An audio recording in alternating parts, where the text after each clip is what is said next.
what do you get when you mix horsepower and a Corsa VXR? You get a catastrophic engine failure. This is Shaun Lee's Corsa VXR, once a 300 horsepower beast.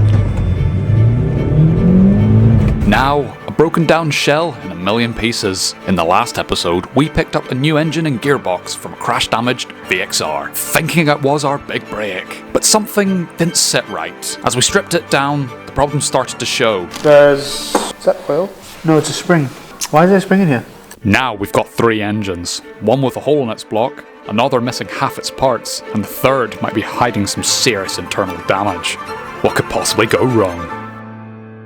Alright, so what we're going to do while we wait for the part we mentioned in the previous video, which if you haven't watched, do go and check the links in the description below where you can find parts 1 to 4. But basically, just a quick catch up if you have watched them and it's been a while. We have the original engine with gearbox and clutch, flywheel, etc.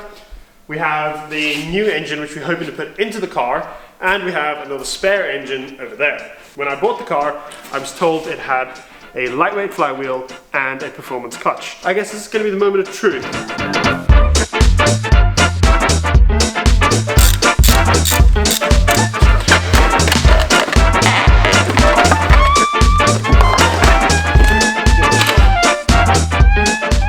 This is definitely not a performance clutch, but I'm surprised at how well it's held up with the power.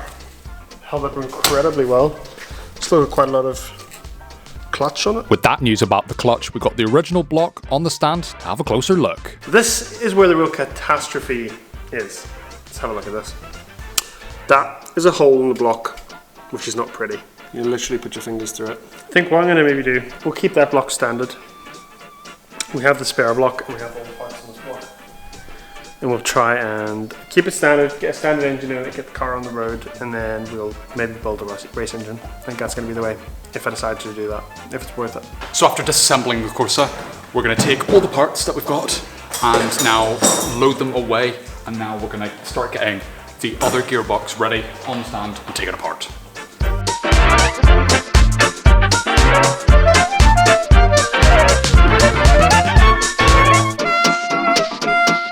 Okay, so subsequently it has been a few more months, which is a real pain. There is still no progress from Vauxhall or Opel, if you're not from the UK, about this part.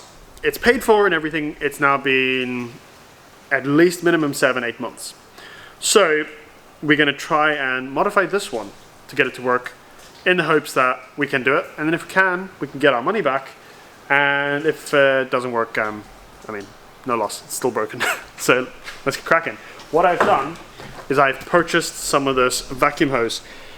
And at first glance, I think I made a mistake. It looks like it's actually a bit small. So this is going to be interesting. After cutting and measuring the pipe, Shaun Lee made a discovery that the pipe he bought wouldn't fit. So he went to the other unit, found a box of old pipes, and hope that one of them fits. Plan A, gone. Plan B, we're at it. So what we need to do is we need to actually cut this pipe to the correct length. And the way we're going to do that is by taping this one here back together on its broken parts. It's in 2.5 pieces. So let's get it taped back together into the correct location, and then we will go from there. Once we had built the new pipe and modified it so a spring can fit inside to stop it from losing vacuum, we made a discovery that the part wouldn't fit. Even after shaping, cutting, refitting, it just would not work. So we came up with plan B, to remelt the old broken hose and heat shrink it together. Okay, so this is what we thought was going to work, but because of the pipe is so rigid and it's not really flexible, and it's quite a lot thicker, it just doesn't give us that bend we need to be able to get up this awkward angle into the position it needs to go into.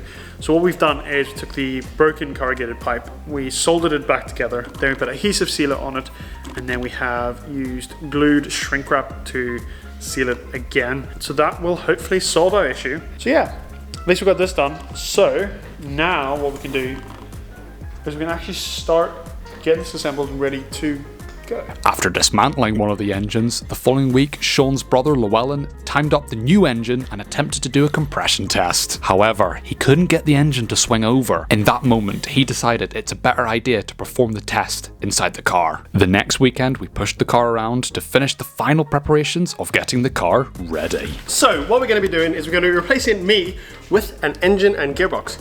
So let's get going. But for now, goodbye.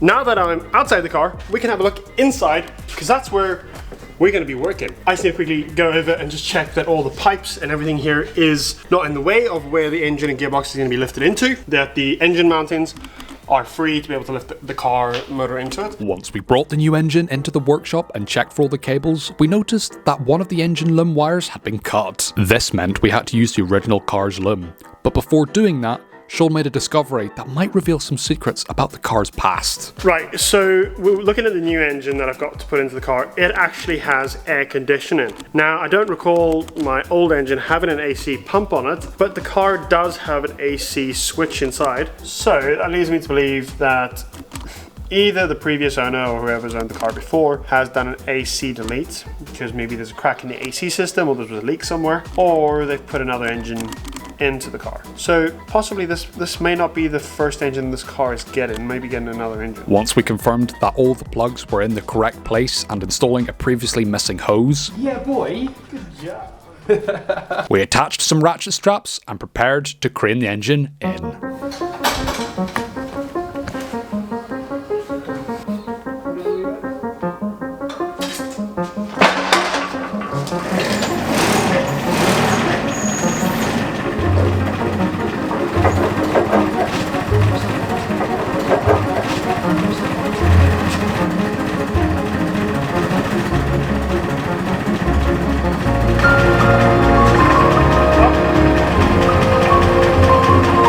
So we got the 3 mounting bolts in.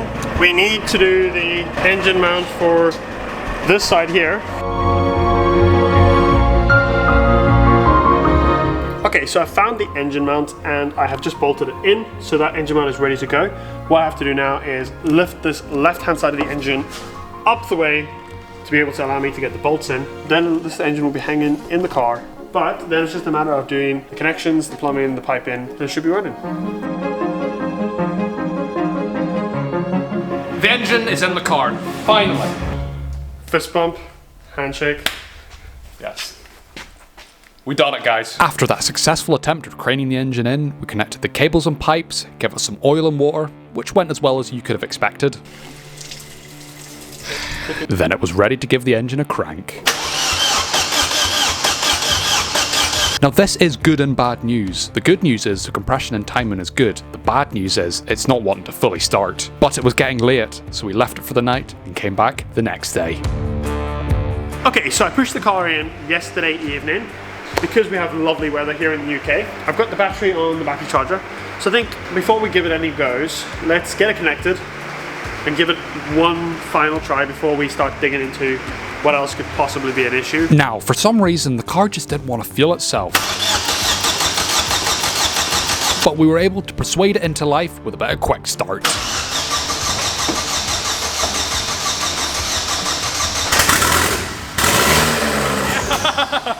Oh my god! It's running. F***ing boom, dude. Well done. Then we put the scuttle panel back in after 2 years and took the wheels off to get the drive shafts in. Have the side shafts. It is time to put them in and get this party started.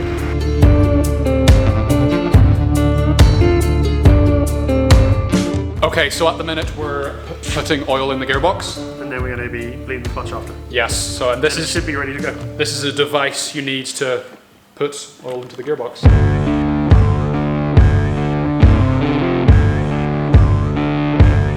So there's only 2 things left to do. We have to bleed the clutch and put the wheels on. So we're going to give it another start now that we have oil in the gearbox, and hopefully it runs and we'll see how it goes. Then we went to start the engine up again. And again. And again. And again. But it wasn't wanting to fire, even with the quick start. But suddenly, it started to speed up.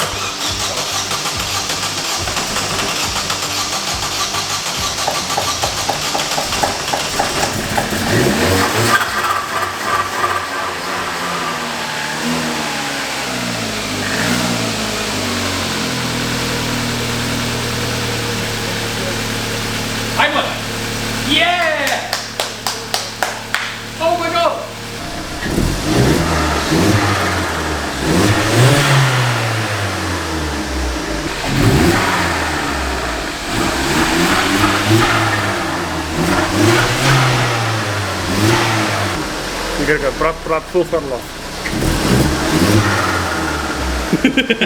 brap, full throttle off. With the great news that the engine runs and holds an idle well, we bled the clutch and checked all the gears work in the gearbox. Okay, put it into first gear. Second gear. Third. Fourth. Fifth. Yeah. Sixth gear.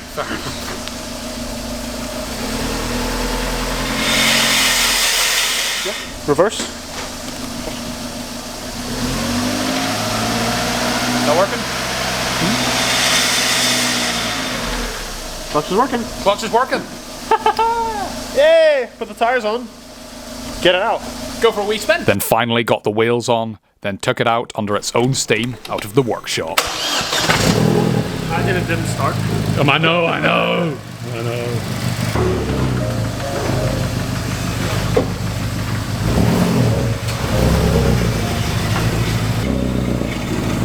You gonna join me for this maiden voyage? Let's go for it. Sure.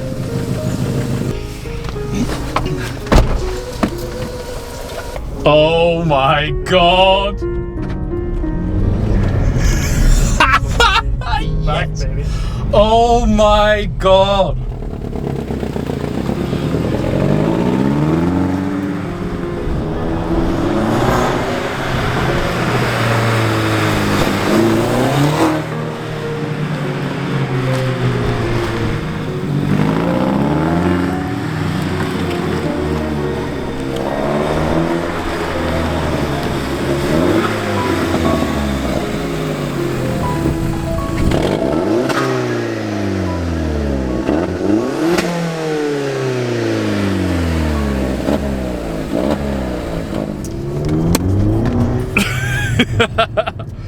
Oh my god. What a way to end this series, guys. Thank you so much for watching. If you haven't already, go watch parts 1 to 4. Honestly, such a success, and me and Shaun are so happy. So guys, thank you so much for watching. Make sure you like and subscribe, and I'll see you in the next one. Bye-bye.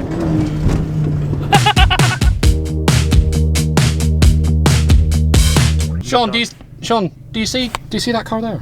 2.8 V6, 4-wheel drive. Whew.